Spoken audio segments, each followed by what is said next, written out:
सत्तर। बोल सच्चे दरबार की जय हो। कर्म खोटे तो ईश्वर का भजन करने से क्या होगा। कर्म खोटे तो ईश्वर का भजन करने से क्या होगा। भजन करने से क्या होगा। भजन करने से क्या होगा। किया पर है जना कोई दवा लगाने से क्या होगा।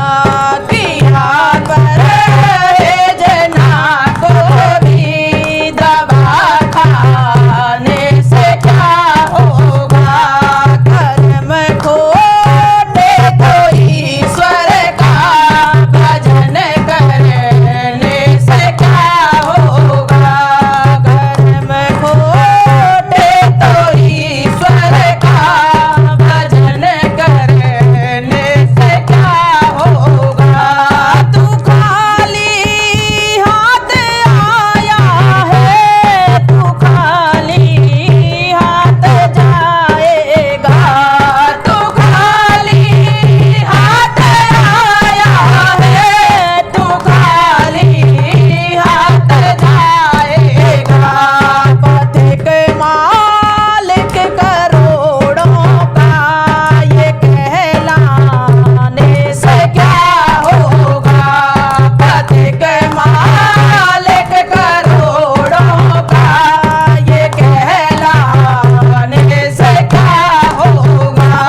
कर्म खोटे तो ईश्वर का भजन करने से क्या होगा।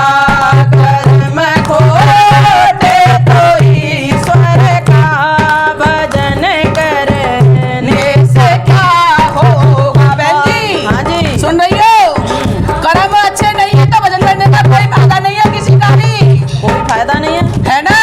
सास ससुर को रोटी नहीं दे रही है, मंदिर में घंटियां हिलाई जा रही है, कोई फायदा नहीं है ऐसी घंटी हिलाने का। कोई फायदा नहीं है। भगवान कभी प्रसन्न नहीं होते ऐसे लोगों से। अगर घर में बुजुर्ग सुखी हैं तो भगवान अपने आप प्रसन्न हो जाएंगे। बिल्कुल है। हो समय